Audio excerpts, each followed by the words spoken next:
उपमुख्यमंत्री एकनाथ शिंदेंच्या शिवसेनेचा गुंड नगरसेवक रमेश म्हात्रेला डोंबिवलीतल्या शास्त्रीनगर रुग्णालयात डॉक्टर आणि नर्स यांच्यासह वैद्यकीय स्टाफला केलेल्या मारहाण प्रकरणात आज अखेर अटक करण्यात आली। डोंबिवलीच्या शास्त्रीनगर रुग्णालयात आपला फोन का उचलला नाही या क्षुल्लक कारणावरून गुंड नगरसेवक रमेश म्हात्रे आणि त्याच्या साथीदारांनी ऑन ड्युटी डॉक्टरांना मारहाण केली।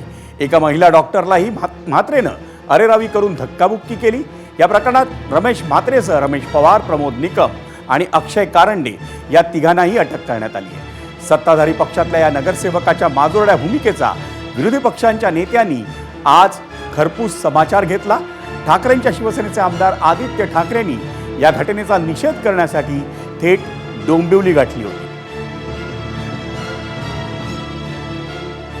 काल गुन्हा दाखल झालेला होता 195/2026। त्या सदर गुन्ह्यामध्ये कालच आपण 3 आरोपींना अटक केली गेली होती। आता त्यामध्ये त्या सदर आरोपींना कोर्टामध्ये हजर केला असता त्यांना 2 दिवसाची PCR त्या ठिकाणी दिलेली आहे। सदर गुन्ह्यातील आरोपी क्रमांक 4 रमेश म्हात्रे यासुद्धा सदर गुन्ह्यामध्ये अटक केलेली आहे आणि त्यामध्ये पुढील कायदेशीर प्रक्रिया सुरू आहे। आणि डोंबिवलीतल्या शिंदे समर्थक नगरसेवकानं शास्त्रीनगर रुग्णालयात डॉक्टर आणि महिला डॉक्टरसह वैद्यकीय कर्मचाऱ्यांना केलेल्या मारहाणीच्या मुद्द्यावर विरोधकांनी संतप्त प्रतिक्रिया दिली आहे। आमदार रोहित पवार आणि आमदार आदित्य ठाकरेंनी रुग्णालयाला भेट देऊन डॉक्टरांची विचारपूस केली। तसंच या गुंड नगरसेवक आणि त्याच्या समर्थकांची धिंड काढण्याचीही त्यांनी मागणी केली।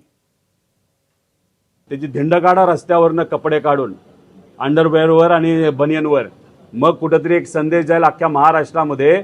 जर नगरसेवक असला काय, नेता असला काय, गुंड असला काय, गरिबावर अन्याय झाला नाही तर सेवकांवर अन्याय झाला तर आम्ही अशाच पद्धतीने वागतो। एवढी हाय का हिंमत या सरकारमध्ये? फोनवर शिवीगाळ करत असेल महिलेला सुद्धा, पर आई बहीण तिथं काढली जात असेल तर त्याला सत्कार करण्याच्या लायकीचा नाही, धिंड काढण्याच्या लायकीचा, असं आमच्या सगळ्यांची मागणी आहे। कल्याण डोंबिवलीच्या गुंड टोळीचे म्होरके जे का राजकीय पक्षाचे सदस्य आहेत, नगरसेवक आहेत, ते महिलांवरती हात टाकतात। गृहमंत्रीपदाची पूजा घाला, नाहीतर ज्यांनी त्या महिला डॉक्टरांवर आणि नर्सेसवर हात टाकला आहे त्यांच्या हातामध्ये बेड्या घालून त्यांची रस्त्यावरून धिंड काढा। पोलीस स्टेशनला इतरांच्या काढताना तुम्ही। आमची मागणी स्पष्ट आहे। ज्यांच्यावर FIR झालेले आणि जे त्या CCTVमध्ये दिसलेले आहेत आणि ज्यांची नावं हे नर्सेस किंवा डॉक्टर्स तुम्हाला देतील त्यांच्यावर फक्त FIR नाही तर अटक होणं गरजेचं आहे। अटक करून त्यांची परेड काढणं गरजेचं आहे की हे पुन्हा एकदा कुठच्या या शहरात घडू नये। आणि तिसरी गोष्ट आणि सगळ्यात महत्त्वाची म्हणजे रमेश म्हात्रेंचं नगरसेवक पदावरनं बरखास्त करून त्यांना निवडणूक लढण्यापासून बंदी टाकली पाहिजे।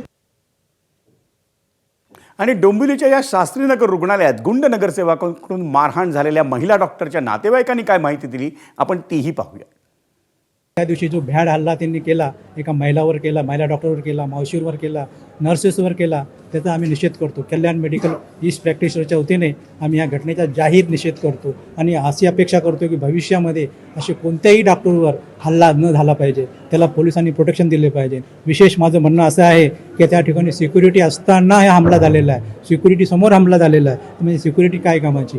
त्यासाठी अजून तुम्ही सिक्युरिटी वाढवा आणि महिला अधिकारी आणा, महिला डॉक्टर्स म्हणा, महिला मावशी, सिस्टर, या डॉक्टर सगळ्यांना योग्य प्रोटेक्शन द्या जेणेकरून ही घटना परत घडणार नाही।